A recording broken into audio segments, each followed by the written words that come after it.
HomeFront's like a family, and we're the backup that so many of our folks have never had. To say that Connie Mercer runs a homeless shelter would be simplifying her achievement. HomeFront does more than feed and house the homeless in Mercer County. It gives them hope. This is how one woman's tireless efforts created that hope. HomeFront began when a friend of mine, a pediatrician with typhus, took me out of my office. I was a corporate headhunter at that point, and said, "Connie, come with me." Dr. Hansen took me to the motels along the Route 1 corridor, and we went and we knocked on doors, and what I saw horrified me. Living conditions were far from ideal. Entire families lived in one room. This meant no space, no privacy, no hope. And we started a small group of volunteers preparing meals to take to motel rooms in a kind of mobile Meals on Wheels. Some years we would have our volunteers prepare as many as 300,000 meals. Lots and lots of hungry folks living in those motels. Food wasn't the only thing the homeless were in need of. They needed a decent place to call home, but without a job, they could end up back at the motel. The Family Preservation Center, or the FPC, was the answer and is HomeFront's greatest accomplishment. Family Preservation Center is a shelter for homeless families. Shelter isn't the right word. I don't know of a better word. It's a safe haven for families when they have no other place to live, a place for them to rest and get their lives back together. This former girls' dormitory is now what HomeFront calls transitional housing.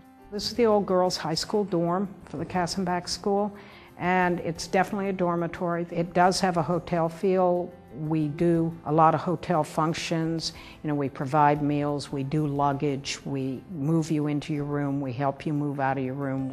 There's very much of a facilities function here that most people don't think of in terms of shelter. When I hire people, I say you're going to be partly a bellhop and partly a hotel maid. And they look at me like I'm crazy, and it's really not. We all do it. I do it. The FPC also houses the Work First program, where HomeFront's clients gain the skills needed to get and keep a market-rate job. Childcare is also provided, but again, the staff at HomeFront takes this program one step beyond of just keeping an eye on the kids. Initially, we did childcare to keep the kids safe while their parents were working. If you're working a low-wage job and the kids aren't in school, you have very few options in terms of childcare. Mom can't take care of her business and attend her groups or take care of looking for housing or job training or Work First if she doesn't have some assistance with her children. So the infants and toddlers go into our child care center downstairs. We have gotten a new lead teacher down there, and she's a certified teacher with special ed credentials. Providing housing, providing the necessary skills to get a job, providing quality childcare so that the children don't fall behind in school. But what about their emotional state of mind? It's a grueling period in the life of these women. My case manager isn't my case manager. She is Miss Sheila, and if I'm having a rough day and I want to cry, I go in her office and I cry. If she needs to be my mother that day, she's my mother. If she needs to be my sister that day, she's my sister, she's my friend. I don't look at them anymore like that's Miss Sheila and that's just my case manager. It's different.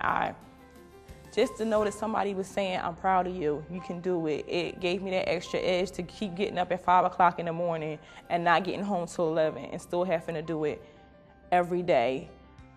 Christmas 2007 marked the first time that no homeless family was living in a motel in Mercer County, a fact that makes Connie Mercer beam with pride. Oh, it was my Christmas present, having no children living in the motels. But there is a long road to travel. The average age of a homeless person is 7. Countless people in other cities still live on the street or in a motel. We need more people like Connie Mercer, the recipient of the Mercer Regional Chamber of Commerce Community Impact Award.